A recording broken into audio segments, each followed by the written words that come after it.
Врач-педиатр Республиканского центра мобильных бригад. Мы 8-й день работаем в Абыйском районе по реализации проекта, инициированным и поддержанным главой Айсеном Сергеевичем Николаевым, «Новая модель арктической медицины». За это время мы уже осмотрели население, в том числе детское, села Кебергене, Майорский национальный наслег, села Сэганнах, Дёску, и сейчас находимся в селе Абый. Осмотрено где-то порядка 100 детей. Это практически 80% детского населения этих наслегов.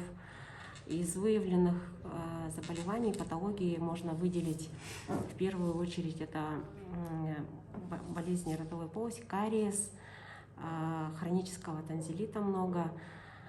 Есть прямо в некоторых наслегах дети, где нету, не развита физкультура, да, а нету спортивных секций, там дети повышенного питания, есть даже с ожирением. Также выявили железодефицитную анемию, гинекомастию. В целом здоровье детей неплохое, требует некоторой коррекции, чем мы в будущем будем заниматься. Скажите, пожалуйста, вы примерно какого возраста детей осмотрели? От 0 до 18 лет. А совсем груднички тоже есть, да? Их было мало, да, но такие дети тоже были, конечно. Ага. А в поселке Белая гора вы еще не работали, да? Нет, мы туда, по-моему, в последние дни работаем.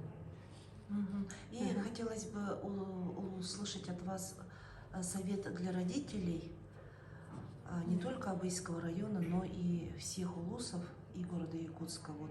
Некоторые советы от педиатра.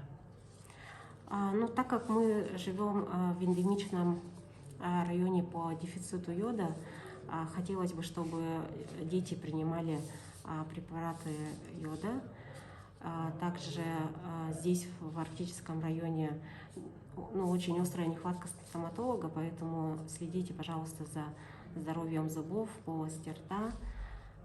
И при нехватке такой сильный витамин D нужно принимать, не при нехватке солнечного цвета, да? Такие очень общие рекомендации. Спасибо большое.